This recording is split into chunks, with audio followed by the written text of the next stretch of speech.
10-15 సంవత్సరాలుగా ఇక్కడ తెలుగు యువత నాయకుడు విద్యార్థి దశ నుంచి కూడా ఆయనే చేస్తున్నాడు. మా తిరుమల నాయుడు గారు చాలా చక్కగా చేస్తాడు. ఒక్కోసారి ఒక్కొక్కటి. ఈసారి జాబులు లేని జాబ్ క్యాలెండర్ ఎందుకు అనేది ఒక మంచి కాన్సెప్ట్ పెట్టాడు. ప్రతిసారి ఆయన పెట్టేటటువంటి భోగి మంటల్లో ఒక మంచి కాన్సెప్ట్ ఉంటుంది. ఈరోజు కూడా మంచి కాన్సెప్ట్, జాబులు లేవు జాబ్ క్యాలెండర్. మరి ఇంకా చూస్తే ఈ రాష్ట్రంలో ఏది కూడా పనికొచ్చే వస్తువు లేదు. అంటే రేపు భోగి పండుగల్లో ప్రజలు అన్ని తగలబెట్టాలి. ఏ జీవో పనికొచ్చేది లేదు. తను చేసే రాజకీయాలు, తను ఇంట్లో నుంచి బయటకు రాడు. అదేం షాడిస్టో అర్థం కాదు. అసలు జనంలో పండగకి కొంతమంది అయితే పండగలు చేసుకోవడం ఆపేశారు, పిండి వంటలు మానేశారు. రేట్లు పెరిగిపోయినాయి, నూనె పెరిగిపోయింది, గ్యాస్ పెరిగిపోయింది, పప్పు పెరిగిపోయింది, నిత్యావసర సరుకులు పెరిగిపోయినాయి, కరెంటు పెరిగిపోయింది, ఇంటి పన్నులు పెరిగిపోయినాయి. ఏవి కూడా కొంతమంది అసలు ఈ సంక్రాంతి చేసుకునే పరిస్థితి లేదు. హిందువులకు సంక్రాంతి అంటే ఒక మహా పండుగ. అటువంటి పండుగకి దూరమైన పరిస్థితి వచ్చింది ఈనాడు. ఎవరి వల్ల? జగన్మోహన్ వల్ల. జగన్మోహన్ రెడ్డి కూడా ఒక పనికిమాలిన వ్యక్తే.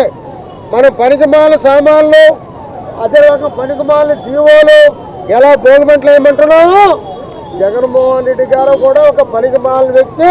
అతను యూజ్లెస్ మనిషి.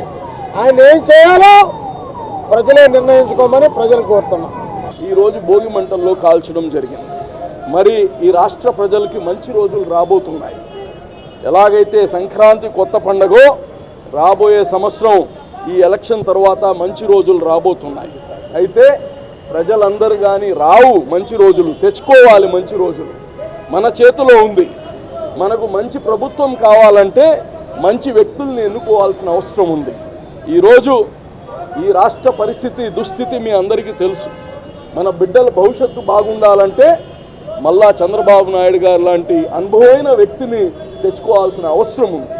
అందుకోసమే మీరందరూ ఈ భోగి మంటల్లో జగన్మోహన్ రెడ్డి గారు ఇచ్చిన ప్రామిసెస్, జగన్మోహన్ రెడ్డి గారి ప్రభుత్వం ఇచ్చిన హామీలు ఇవన్నీ భోగి మంటల్లో వేయండి. ఎందుకంటే అవి నెరవేరవు. మీకు ఒక్కసారి గుర్తు చేసుకోండి. ఒకే మాట చెప్తాను, సారాయిని దఫాల వారీగా తీసేస్తానని చెప్పిన ముఖ్యమంత్రి 20 సంవత్సరాలు సారాయిని అమ్మి వచ్చే లాభం వస్తుందని చెప్పి అప్పు తెచ్చిన వ్యక్తి ఈ ముఖ్యమంత్రి.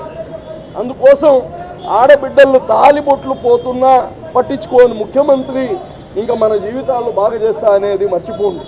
అందుకోసమే ఒక మంచి ప్రభుత్వం, మంచి ముఖ్యమంత్రిని తెచ్చుకోవాలంటే మనం కృషి చేయాల్సిన అవసరం ఉంది. రాబోయే రోజుల్లో మంచి ప్రభుత్వాన్ని తెచ్చుకుందాం. మన బిడ్డల భవిష్యత్తు మంచి అంధకారం నుంచి ఉజ్వల భవిష్యత్తుకి తెచ్చుకుందాం. అందరం కలిసి చంద్రబాబు గారిని ముఖ్యమంత్రి చేసుకుందాం. మరోసారి నెల్లూరు జిల్లా ప్రజలందరికీ ఈ సంక్రాంతి పండుగ శుభాకాంక్షలు తెలియజేస్తున్నాను.